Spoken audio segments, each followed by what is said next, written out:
Welcome to my YouTube channel Family Drama Files. Please like, share, subscribe for more emotional videos. 3 years after my divorce, I thought the hardest part of my life was behind me.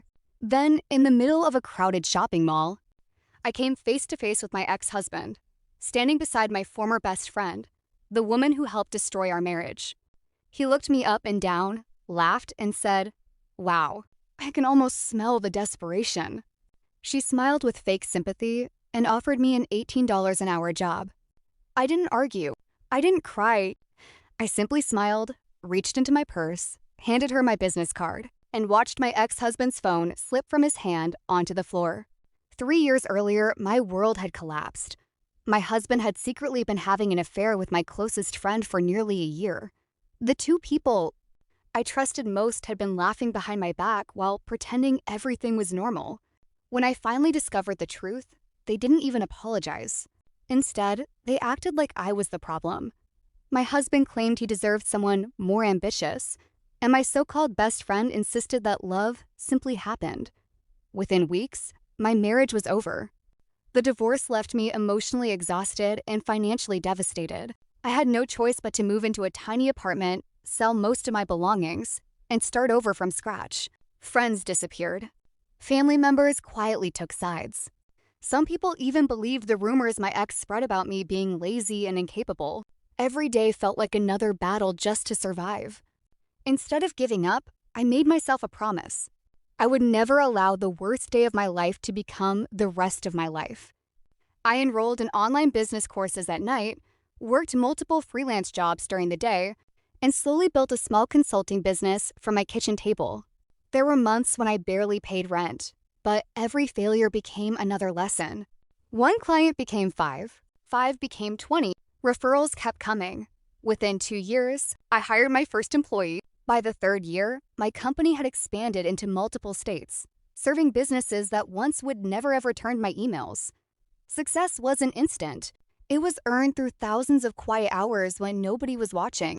Then came that Saturday afternoon at the mall. I was carrying a few shopping bags when I heard someone call my name. I turned around and instantly recognized them.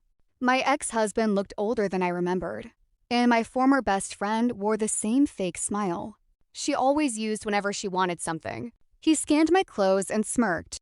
"Wow, I can almost smell the desperation." She laughed before adding, "Actually, our company's hiring. If you're struggling, I could probably get you an entry-level position. It's $18 an hour.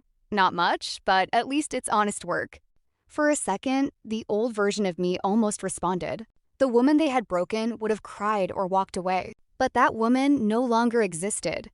I smiled politely, thanked her for the generous offer, and reached into my purse. "I appreciate it," I said. "But if your company ever needs consulting services, here's my card." She accepted it without looking. Then she read the title beneath my name, Founder and Chief Executive Officer. Her smile disappeared instantly. My ex leaned over her shoulder to read it. His face turned pale. Then his phone literally slipped from his hand and crashed onto the tile floor. Neither of them spoke. Finally, he asked quietly, "Wait, this is your company?" I nodded. She nervously asked how many employees we had. I answered honestly, "Just over 100. Silence. The same people who once treated me like a failure suddenly wanted to know how I had done it. They asked if we were hiring, whether I still lived nearby, whether we could have coffee sometime. I simply smiled. 3 years earlier, they had thrown away someone loyal because they believed success belonged only to them. Now they were standing in front of the future they never imagined I could build.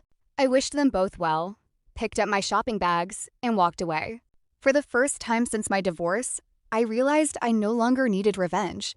My life had already become the answer. Sometimes the people who betray you believe they're writing the final chapter of your story.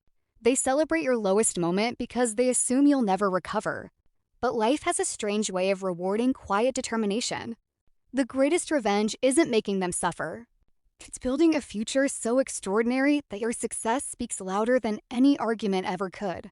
One business card, one silent smile, one unforgettable moment. They laughed when I lost everything. Years later, they couldn't even hold on to a phone after seeing who I had become. Never let someone else's betrayal convince you that your story is over. Sometimes your greatest chapter begins the day they walk away.